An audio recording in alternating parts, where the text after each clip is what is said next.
80% जातिगत गणना हो चुकी। जातिगत गणना थी जो बिहार सरकार अपने खर्चे पे करा रही थी। एक तरफ तो भारतीय जनता पार्टी हमारा समर्थन भी कर रही थी और दूसरी तरफ वो अपने लोगों के द्वारा इसके खिलाफ याचिका भी दायर करवा रही थी कि महागठबंधन और तमाम जो दलों के समर्थन से जातिगत गणना शुरू हुई थी, निश्चित रूप से ये अंतिम रूप लेगा और जरूरत पड़ी तो इसके लिए हम सुप्रीम कोर्ट की ओर मूव करेंगे।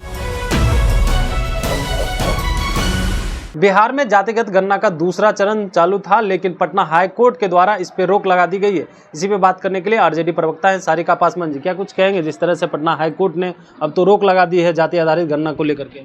देखिए, अभी ये निर्णय आया है हाई कोर्ट के द्वारा और किन बिंदुओं पे हाई कोर्ट ने रोक लगाया है अभी पूरा डिटेल हमारे पास नहीं है, लेकिन निश्चित रूप से उन बिंदुओं पे भी हम बात करेंगे कि कोर्ट को कहाँ ऐतराज है और किन कारणों से उन्होंने इस पे रोक लगाया है। लगभग 80% जातिगत गणना हो चुकी है और ये जातिगत गणना थी जो बिहार सरकार अपने खर्चे पे करा रही थी।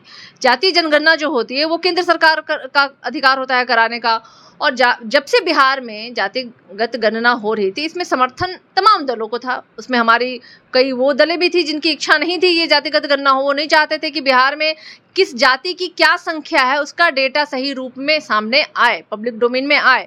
और यही कारण है कि एक तरफ तो भारतीय जनता पार्टी हमारा समर्थन भी कर रही थी और दूसरी तरफ वो अपने लोगों के द्वारा इसके खिलाफ याचिका भी दायर करवा रही थी।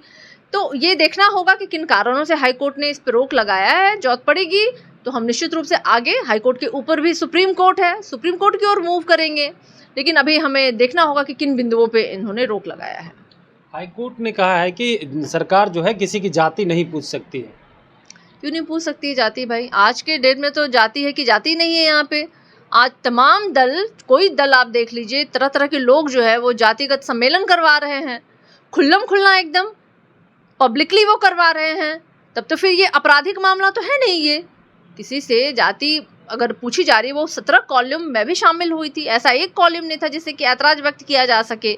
बकायदा जातिगत गणना से पहले एक सभी जातियों की कोड भी जारी की गई थी, वो कोड उसमें डालना था, ऐसा भी नहीं था।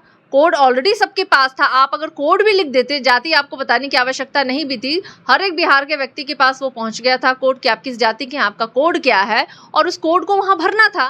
लेकिन कुछ ऐसी दलें हैं वो जो हैं नहीं चाहती हैं कि जातिगत गणना बिहार में आए, लेकिन महागठबंधन और तमाम जो दलों के समर्थन से जातिगत गणना शुरू हुई थी, निश्चित रूप से ये अंतिम रूप लेगा और जरूरत पड़ी तो इसके लिए हम सुप्रीम कोर्ट की ओर मूव करेंगे।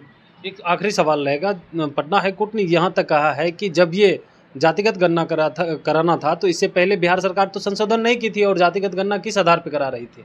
देखिए, टेक्निकल जो भी बातें हैं, कोर्ट को कहाँ ऐतराज है और कहाँ उसमें क्या सुधार किया जा सकता है, वो बैठ करके हमारे जो शीर्ष नेतृत्व हैं और हमारे जो विशेषज्ञ हैं वो लोग करेंगे इस विषय पे बात, और जहाँ जरूरत पड़ेगी तो वहाँ सुधार करने का। लेकिन ये मैं जरूर बता दूं कि जातिगत गणना निश्चित रूप से बिहार में होगी। जरूरत पड़ी तो हम हाई कोर्ट के अलावा सुप्रीम कोर्ट भी पहुंचेंगे और इसे हम अंतिम रूप भी देंगे, क्योंकि ये बिहार वासियों के पक्ष में था जाति गणना, ताकि वो हमारा जो समाज में वो तबका, वो जाति जो आज भी मुख्य धारा में नहीं आ पाई है, उसकी सही जानकारी सरकार के पास हो, ताकि सरकार जो उनके लिए योजनाएं बनाती हैं वो उस प्लेटफॉर्म के द्वारा उन तक पहुंच सके और वो उन्हें भी मौका मिले कि वो मुख्य धारा में आ सके। तो मुझे लगता है ये बहुत ही अच्छा ये था जातिगत गणना जो हो रही थी, और आगे ये निश्चित रूप से हम सुप्रीम कोर्ट की ओर मूव करेंगे और ये तो अंततः होना ही होना है। जी।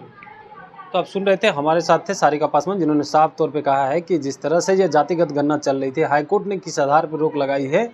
3 जुलाई तक आपको बता दें कि स्टे लगा दिया गया है और कहा गया है कि ये जो है अब गणना नहीं होगी। लेकिन जिस तरह से जातिगत गणना शुरू हुई थी और दूसरा चरण चल रहा था, इस पे सारिका पासवान ने साफ तौर पे कहा है कि ये सभी जातियों के लिए था, जिस पे कोड दिया गया और किसी को कोई तरह का एतराज़ नहीं था। 17 सवाल में पूछे जा रहे थे, किसी भी तरह का एतराज़ लोगों को नहीं होना चाहिए था। हाईकोर्ट ने किस आधार पर लगाया है, इस पर बात आगे करेंगे। फिलहाल इस खबर में इतना ही। कमलेश कुमार, देशवा न्यूज़, पटना। सिर्फ खबर दिखाना देशवा न्यूज का मकसद नहीं, देशवा न्यूज की कोशिश है कि समाज की सूरत बदलनी चाहिए। देशवा न्यूज पर वीडियो देखने के लिए लाइक करें, सब्सक्राइब करें, साथ ही बेल आइकन दबाना न भूलें।